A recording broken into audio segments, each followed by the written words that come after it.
Hey guys, it's Greg again. I wanted to do a video on Bitcoin and some other coins that's going on. And one of the things I'm going to title this video is that you probably, in my opinion, if you want to get better results with your shorts, you probably at this time right now stay away from Bitcoin, because the other assets are easier to short.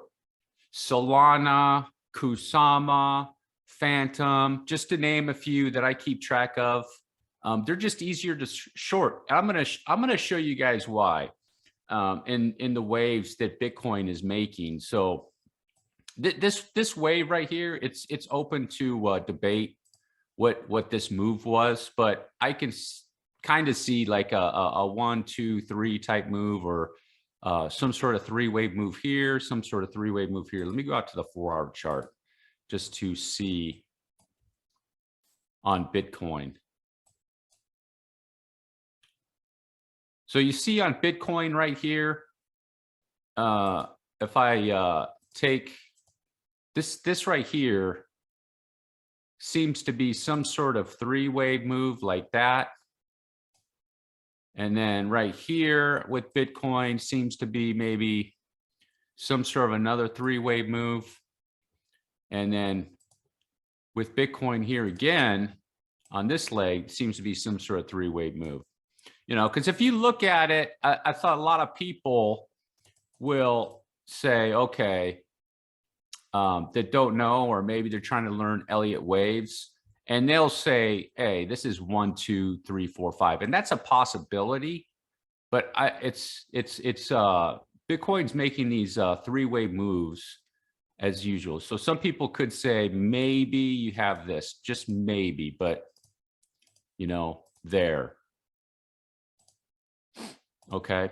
But one of the reasons why I say it's easier to trade the altcoins instead of just relying on Bitcoin is, one, in my opinion, they're a lot easier to track. They're easier. I'm talking about the altcoins now, the alts, the Solana, you know, the other alts in the list. They're just easier to track, and you have a variety of alts. So Bitcoin's in a 3-wave mess, which makes it difficult to trade. You know, some people, like, they get down here and they write it up. I think it's going to go up. I think it's going to go up. You know, a lot of this, guys, look, it's a lot. Some of these guys got some skill, but they're kind of getting a little bit lucky, in my opinion, when they're doing this right now, because there's a lot of guys getting in here and they're just you know, getting slaughtered too. That's what you don't hear about in these videos. You don't hear about people got slaughtered. So, you know, like over here, there's a time I was somewhere over here. Yeah, right over here. I was over here trying to get a short, and look at this. It came down and went way up, man. It's just like, that was kind of tough. You know, it's looking like going up or something. I think it was right here or maybe over here somewhere. And then, you know, so right now, in my opinion, with Bitcoin, there is a probability that this could go up. There is that probability this could go up like this. What's the probability? I have no idea. I think it's less than like maybe 20 or 30%. But there's also a probability that the X wave is in here and this is going to go down and keep going down. Or we have like a little bit more, we're going to go and then it's going to go up or something like that. Now, the reason I'm saying that the alts are easier to trade is, if you look at Bitcoin, let's go back to Bitcoin.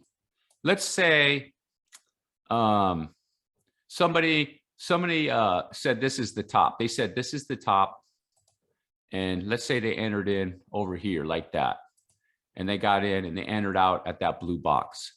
That's 9%. They got 9% gain right there, that's pretty good. That's pretty good for Bitcoin. But let's take a look at Solana. See this right here on Solana? Let's say they entered in on Solana over here. Say, for example, they said, okay, the top's in. I'm going to go right here, for example. Look at this. See that? 16%. 16%. Let's take a look at Kusama. So when I showed on a video, Kusama, let's say you entered in over here, you wrote that down. You see that 13%. These are all double. Phantom, let's say you entered, let's say you just got in at the bottom of this right here and you wrote this 18%. You know, there's some the other coins. Those are the coins that I primarily like to short right now because they have good setups. But you know, when Phantom or these other coins lose setups, so I'll show you an example. I think what was it?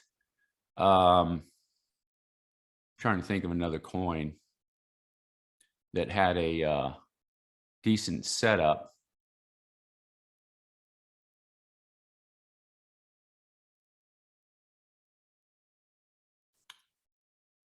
I can't think of one right now. I think it was maybe Sandbox.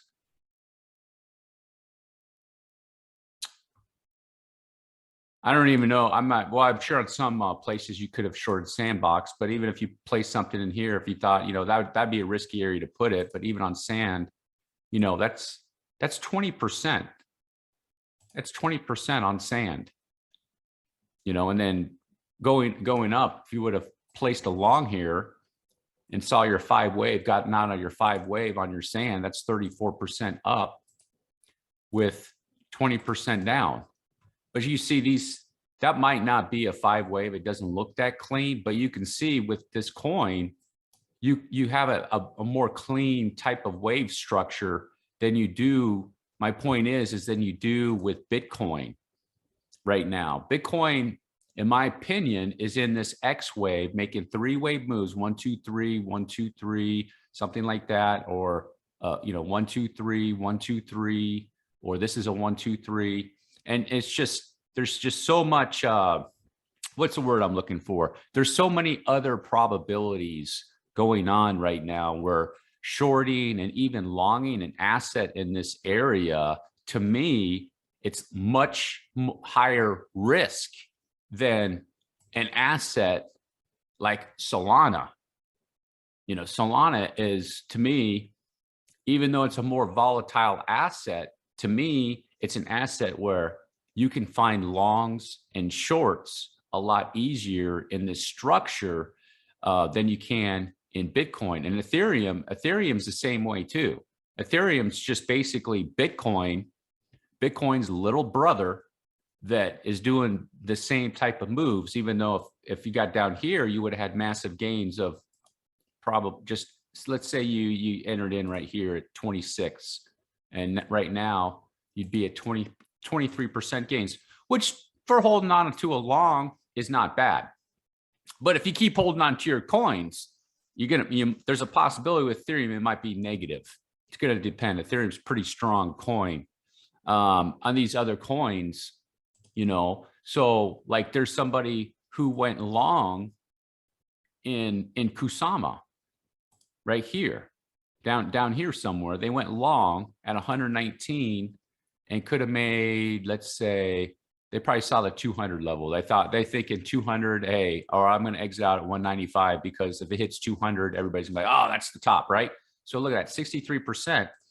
And then if they had a strategy, you go, okay, Kusama makes nice waves, like I was talking about in other videos. Now you can start shorting it for 12% right there. And then there's another opportunity, another one that would have been there at you know, say just 8%. And there's another one that I think is coming up for a good solid 20 or 25%, maybe in this wave right here. So I just want to put that out there to you guys that sometimes, you know, Bitcoin is not the best asset to be trying to find trades in, because it can be so difficult and unpredictable in the area that it is right now, where, you know, with Bitcoin, you're only going to get like, you know, 2%, 3%, maybe 4 or 5%, 6%. Now, don't get me wrong, with Bitcoin, if it's done here and it's going to dump to 30 and you're in the short from here, yeah, that was a good trade. You're just patient. I said, okay, I'm going to have a short. I'm going to, you know, wait for it to go back down, even to say it just goes down to 32, you know, or something like that, 32, 34. you know, that's still, you know, 27%. That's still a decent trade, but it could still go up there. There is that probability that you can't rule out this, you know, swinging back up there and busting this high and actually making the X wave over there. That is a probability with that X wave. I don't have it on right now with the Y, but there's an X wave that should be, I had on here. Oh, the X wave from this W, excuse me, it's over here, right here, this X wave. Instead of being here, this X wave could end up over here like that. So, but the probability to me is getting lower, but there's still that percentage chance that that could happen. And I was like, okay, I'm looking for longs. I'm going to look for a long to ride that up. And that could be 15%, you know, but what's the probability of that happening? 30%. So I went over and looked, I'm going, okay, let me look at Kusama. What's the probability of getting into this wave and then to that wave and writing those down on shorts? Okay. And then it's going to complete this wave and then writing that on a long, you know, even in here somewhere, just going up. If you just needed 15%, if you just rode this up on even a leverage long on Kusama from 120 up to 146. So I didn't want to show you guys something that I think it is right now trading Bitcoin. What everybody I see in the tubes and the Discord, they're all focused on Bitcoin. Like nobody ever mentions, hey, anybody, I go in some of them, anybody shorting any of the assets and they're like, all I hear is crickets. All I hear is crickets. You know, people, they're like, why are you shorting Phantom? It's kind of like what I'm being asked, like they're looking at me like I'm stupid and I'm looking at them like you're stupid. Where are the real gains if you're looking for shorts versus Phantom compared to Bitcoin right now? All right, guys, that's the end of my video. Thanks for watching. Peace.